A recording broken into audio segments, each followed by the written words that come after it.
Lono, so ngayon, no, pag-usapan itong tungkol sa mga estudyante, no, na mga scholar, mga matatalino, mga mga honorable, no, yung mga magna cum laude, maraming mga tao, estudyante, no, na mga ganun dito sa ating mundo, no. Pinagsikapan nila ng mabuti upang makamit ang pinakamataas na grade.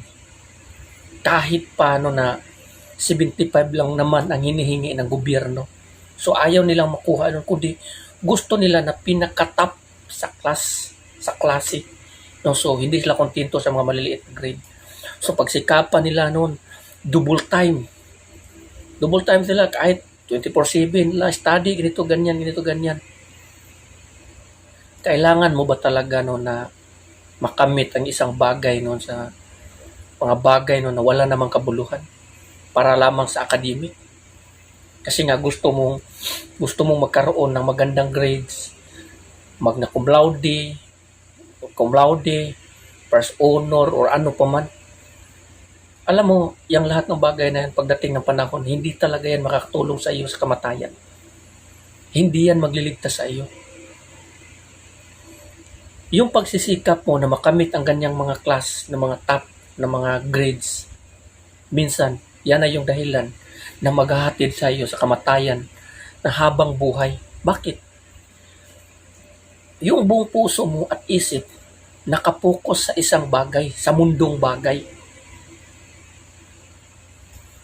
Hindi mo maintindihan ang mga kautusan ng Diyos. Maraming mga tao matatalino sa klase, pero hangal sa pag-intindi sa kasulatan sa Biblia.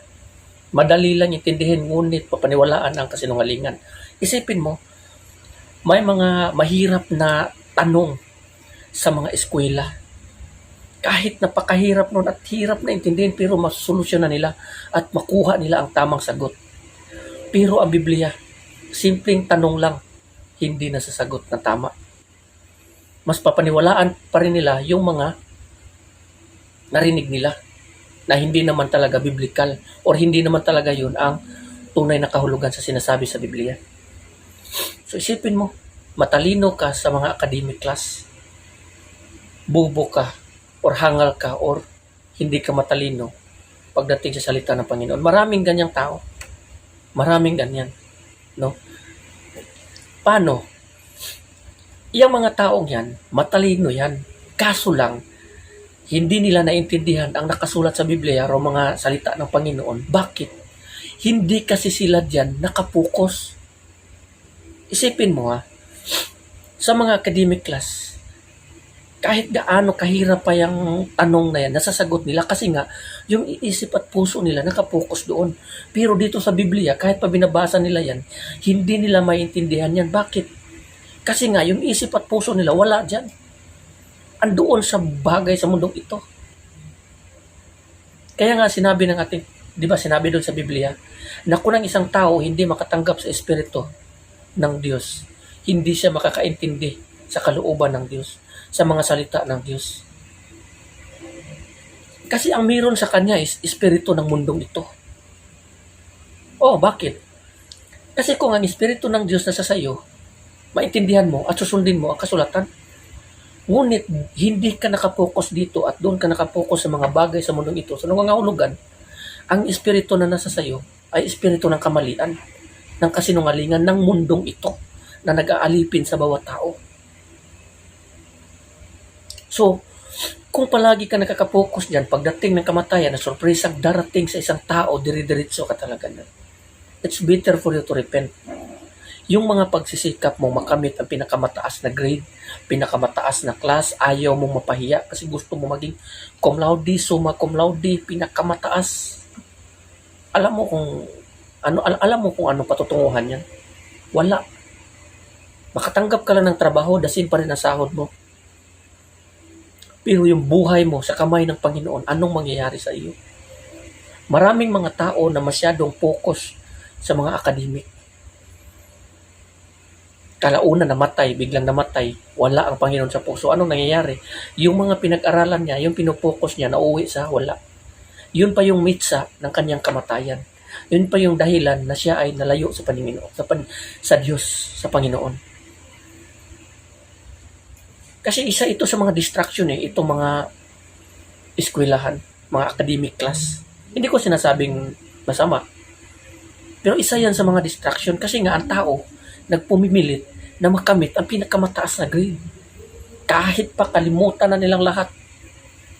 Ang Diyos, yun yun. Alam nyo kasi, dito sa buhay na ito, walang pinaka-importante na nakikita ko talaga dito sa buhay na ito, kundi ang Panginoong Jesucristo lang talaga. Wala nang iba. Aside from that, basura ang lahat.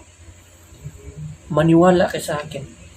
Matagal ko nang pinag-aralan yan.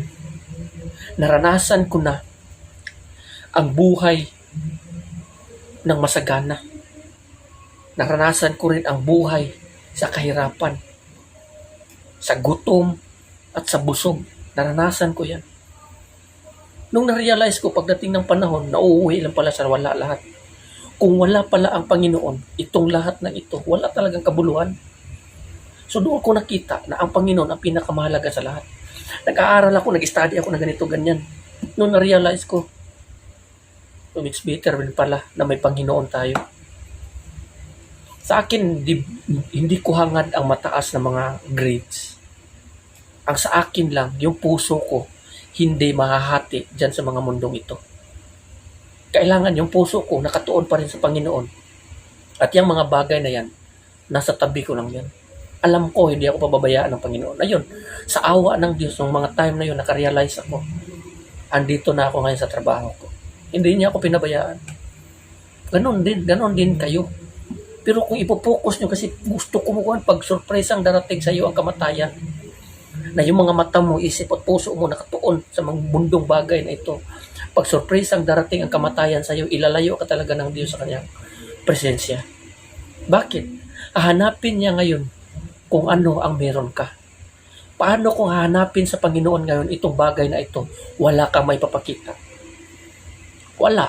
Ilalayo ka niya. Ano ba yun? Yung pananampalataya mo, yung pananalig mo, yung pagsunod mo sa kanyang kalooban, yung pagiging matuwid, yung pagiging banal. Wala yun sa'yo.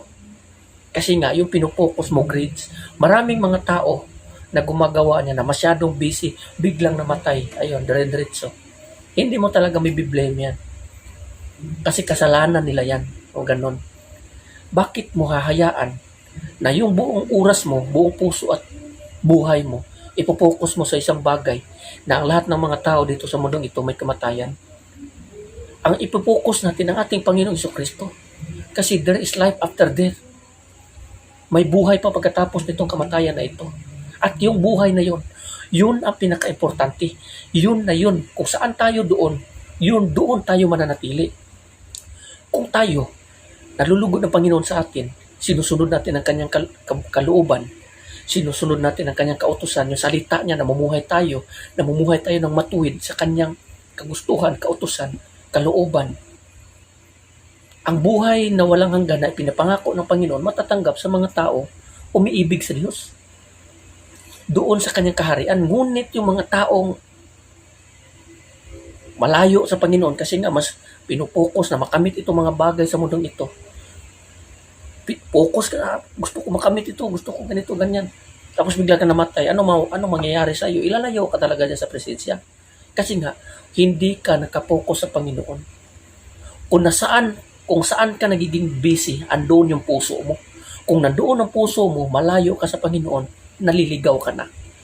Pagdating ng panahon, kung anong daan na tinatahak mo, doon ka ihahatid nito. Ihahatid ka sa kadiliman. Sasayangin mo ang buhay mo. Na-realize ko yan noong mga panahon na nung namulat na ako. Nagbalik loob ako sa Panginoon ng college. Yun, okay naman ako. Wala naman ako problema. Hindi niya ako pinabayaan. I know. Ang iniisip ko lagi, I know na there is life after death. May buhay pagkatapos ng kamatayan. At yun, ang buhay na yun, ang pinupokus kung gustong maabot. Ang buhay na walang hanggan sa pamamagitan lamang ng ating Panginoong Jesucristo. And nothing more. No, so hanggang dito na lang. No, maraming salamat din. God bless everyone. Sana magdesisyon kayo ng mabuti. Kasi 200 lang ang pipilian ng tao. Amen.